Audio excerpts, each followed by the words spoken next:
So the chandeliers above shimmered like frozen lightning, each crystal catching 1,000 lies in its reflection. My hands trembled as I adjusted my gown, trying to breathe beneath the weight of silken fabric and silent judgment. It was my mother-in-law's night, her annual charity party where she paraded wealth like virtue and cruelty like conversation. Every guest was a mirror of her arrogance, polished, perfect, and pretending. I'd been invited only because my husband insisted. To her, I was an embarrassment she tolerated, a mistake her son refused to correct. The moment I entered, her eyes swept over me with that familiar glint, half disgust, half satisfaction, like a hunter spotting prey exactly where she wanted it. "Oh, darling," she drawled, voice honey, slick and venom-laced, "you've outdone yourself. You look just like a fat pig in pearls." Laughter rippled through the crowd, sharp and echoing, burning my skin hotter than the lights overhead. My heart thudded painfully, but I didn't flinch. Not this time. Because while she stood there, drunk on power and champagne, I already knew something she didn't. Behind the smiles, behind her gilded empire, behind every flower, paycheck, and invitation tonight, was me. I was her CEO. Her world, her status, her glittering illusion. It was all mine. She just didn't know it yet. Before the champagne nights and cruel laughter, there were quieter wounds. The kind that don't bleed but leave scars all the same. From the moment I married her son, my mother-in-law made it her mission to remind me that I wasn't enough. Not rich enough, not refined enough, not thin enough to fit into her picture, perfect world. Every dinner was a performance where she played the queen, and I was cast as the unworthy outsider. "Eat less, dear," she'd say sweetly, her smile a blade wrapped in silk. "You'll thank me when you can fit into a real designer dress." I learned to hide my pain behind polite laughter, but inside I was crumbling. My husband defended me when he could, but even he grew wary of the tension she brewed like fine wine. There were days I'd lock myself in the bathroom, staring at my reflection, whispering apologies to a woman who had done nothing wrong. Yet, somewhere between those tears and her taunts, something shifted. I stopped wanting her approval. I started wanting independence. I began to imagine a world where her words didn't define me, where her name didn't overshadow mine, and that seed, planted in humiliation, began to grow in secret. She thought she was breaking me. What she didn't know was that she was building someone who would one day sit on a throne far higher than hers, with a crown she could never buy. It began in silence, in the hours no one saw. When the house was asleep and her words still echoed in my head like broken glass, I'd sit at my laptop, studying, planning, dreaming. I had no business degree, no mentor, no inheritance. What I had was desperation, and desperation, when paired with determination, can build empires. I started small, freelancing for companies that didn't know my name, learning from every rejection like it was a secret lesson. My mother-in-law would smirk at me across the dinner table. "Still playing pretend with your little computer hobby." I smiled politely, even as my inbox filled with contracts she couldn't have understood. Every insult became fuel, every sneer, another brick in my foundation. When her friends asked what I did, she'd laugh. "Oh, nothing serious. She's trying to make herself useful." If only she knew that my trying was already earning more than her charity fundraisers combined. Within 2 years, I'd built a small team. Within 3, we were consulting for corporations she bragged about attending galas with. My company's name was everywhere, quietly, strategically, but never mine. I stayed invisible, hidden behind the brand, building power in silence. She thought I was still struggling, still beneath her. And I let her think that. Because sometimes, the sweetest revenge isn't proving them wrong right away. It's waiting until they're standing on a stage of their own arrogance, before pulling the curtain down. Saranjakat's success has a strange way of creeping in. It doesn't announce itself with applause. It arrives in whispers, in signatures, in the silent nods of those who once ignored you. My company had grown beyond my wildest plans. What began as a side hustle in the corner of my living room had now become a consultancy firm that the city's elite couldn't operate without. The irony, many of them didn't even know it was me behind it. I preferred it that way. Power feels cleaner when it's quiet. One afternoon, while scrolling through our new client list, I froze. Among the fresh contracts was the name of my mother, in Law's company.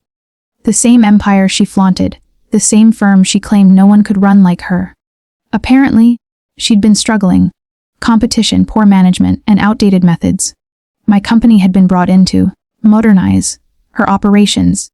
She had no clue that the woman she'd spent years mocking was now at the top of the approval chain. I stared at the document for a long time, my fingers trembling. Not from fear, but from the thrill of poetic justice taking form. When I signed the authorization, I smiled. It wasn't anger anymore, it was destiny unfolding. She'd built her identity on power, and now her survival depended on me. Every decision, every payment, every success she had from this point forward would pass through my desk. She was walking straight into my empire, and I didn't even have to open the door. She did it herself. 接着叫. When the first meeting was scheduled between our teams, I made sure to stay off the official roster. I wanted her to feel safe, to think she still held the reins. From behind the glass of my corner office, I watched her stride into the conference room on the top floor of my building, not knowing she was stepping into the web I'd spun. She looked exactly as she always had. Flawless hair, expensive perfume, and that unmistakable air of entitlement. I expect this firm to know who they're working with, she declared to my assistant, not realizing the entire floor fell silent at the mention of my name on the contracts. I could have walked in right then and ended it, but I didn't. Revenge, I had learned, wasn't about haste. It was about timing. I wanted her to dig her own grave of arrogance, and she did. Each email laced with condescension, each phone call dripping with disrespect. She treated my staff like servants, unaware that their loyalty was to me. But slowly, she began to notice things shifting. The budget approvals she once controlled now needed executive clearance. The invitations she sent for events required final CEO authorization. She started complaining about this mysterious CEO who didn't understand her world. Oh, she understood perfectly. She just didn't know that CEO was the same woman she'd once called a fat pig in front of a room full of guests. Every report that crossed her desk now carried my initials. Every success she claimed was mine first. I was no longer her victim. I was her invisible master, pulling every string she thought she held. Weeks turned into months, and the queen of arrogance began to crumble. Her once perfect smile now trembled at board meetings. Her confidence faltered with every mention of executive oversight. I watched the footage from my office camera. The woman who once humiliated me now, sitting in the very chair my company had placed under her. Unaware it was I who controlled the oxygen in her room. My employees, most of them women she'd previously dismissed as unprofessional, now reported directly to me about her progress. I didn't need to intervene, she was self-destructing. Her projects kept getting delayed because of her temper. Her sponsors started questioning her leadership. And whispers began spreading across her circle, rumors that she was losing her touch. One night, after another gala she tried to host to prove her relevance. The press shredded her reputation. Bad reviews, canceled contracts, and whispers of financial instability. She had no clue that her entire PR department was now on my firm's payroll. Every move she made, I allowed. Every fall she took, I softened just enough to keep her desperate. And when the invitation came, a private dinner to finally meet the CEO, whose influence had taken over her business, she accepted instantly, unaware that her past and her downfall were waiting for her at that table. That night, I looked into the mirror and smiled. The girl she once mocked was gone. In her place stood a woman forged by humiliation, sharpened by silence, and dressed in power. Tomorrow she would meet her fate, and she'd have no one to blame but herself. The private dinner was set in a room that smelled faintly of lemon and old money, a place where deals were made and reputations were carved into marble. I let her believe it was a courtesy, a chance for the former queen to meet the invisible hand improving her kingdom. She arrived in that practiced glide, pearls clicking like metronomes, smile rehearsed to the point of cruelty. Her eyes scanned the room for admiration and found only the polite, cautious faces of people who no longer needed to flatter her. I sat across the table, deliberately unseen at first, listening as she performed, stories polished, jabs disguised as jokes, that old, familiar tone that once carved me into silence. You know, she said to the group, swirling her wine as if it were manna from heaven. Some people think charity and business mix. I say, only the refined can manage both. A few nervous laughs answered her, but they sounded thin. I let the conversation roll like winter clouds, slow and inevitable, until she began to speak about me without realizing I was within earshot. We had this woman in the family once.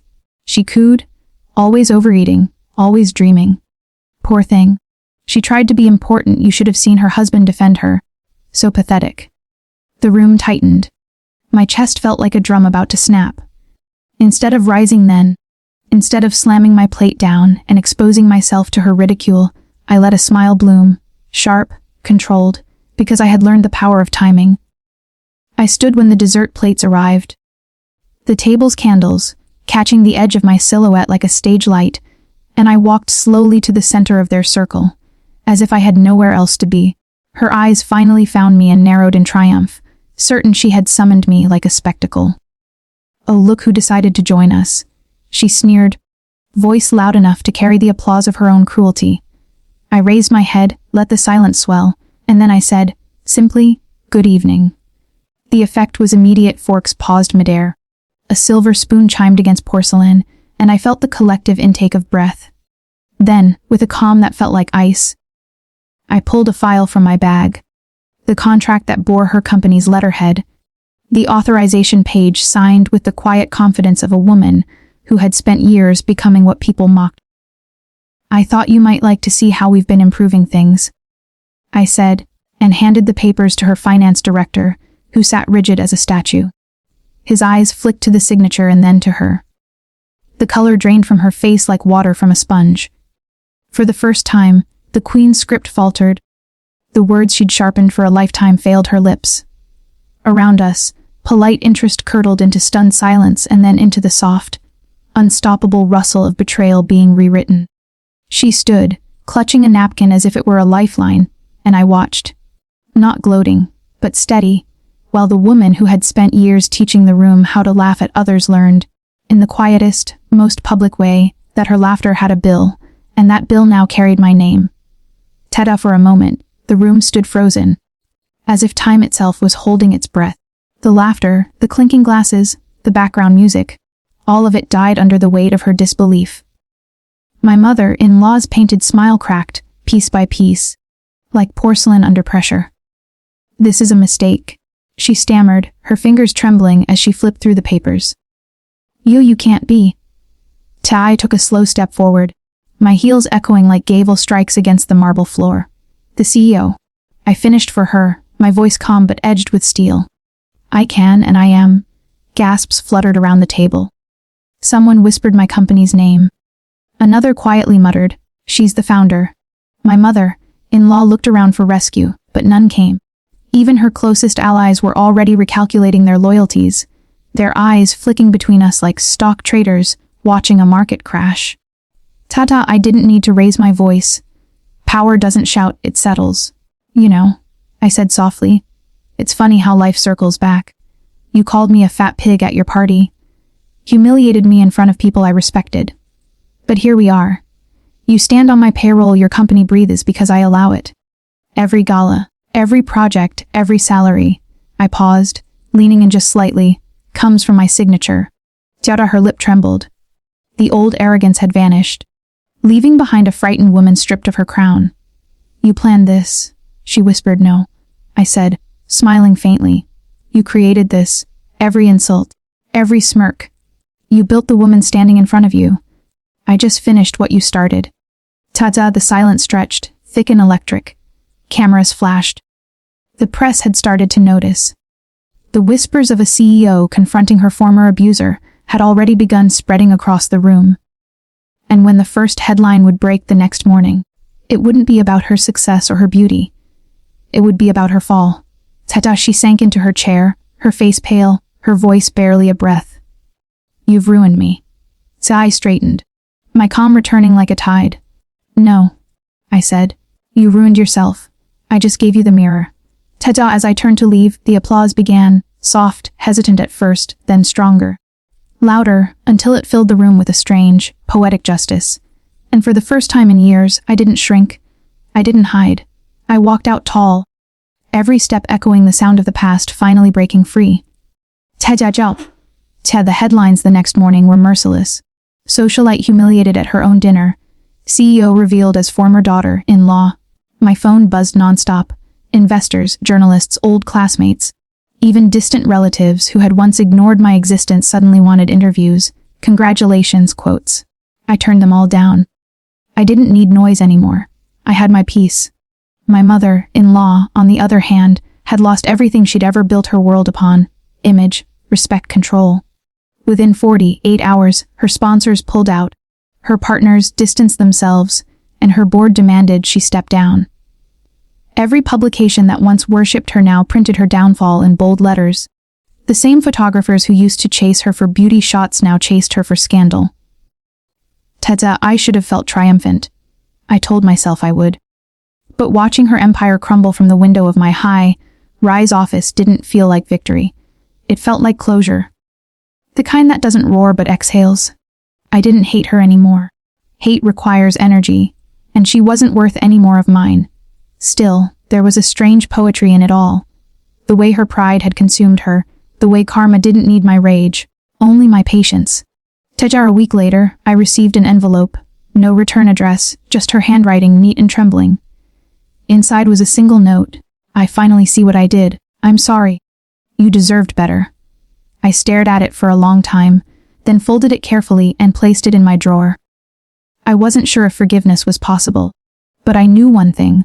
I'd never let her words define me again. That night, I looked at myself in the mirror, the same reflection she once mocked. I saw power in my softness, resilience in every scar. The woman who had walked out of that gala humiliated no longer existed. In her place stood someone unbreakable, unashamed, and finally, free. 6 months later, the city skyline glittered like forgiveness after a storm.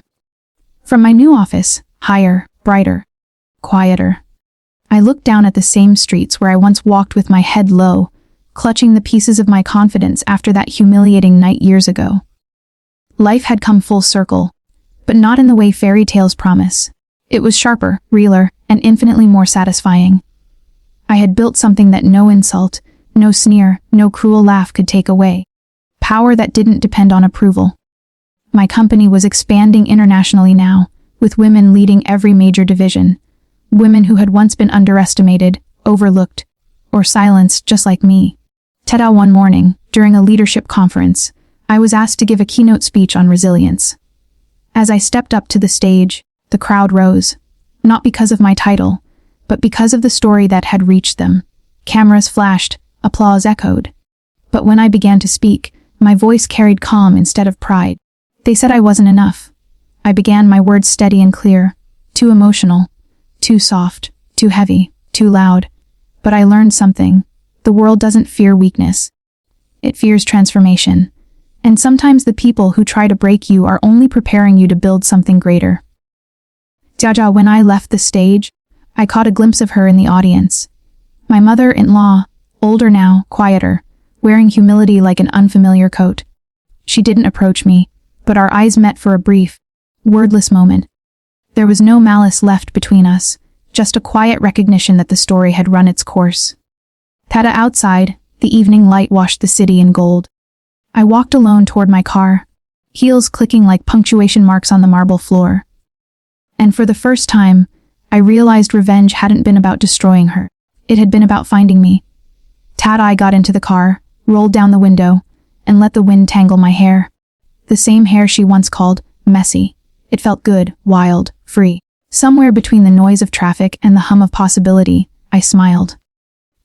Because this time, when people whispered my name, it wasn't with pity, it was with respect. And that, I thought, was the sweetest revenge of all.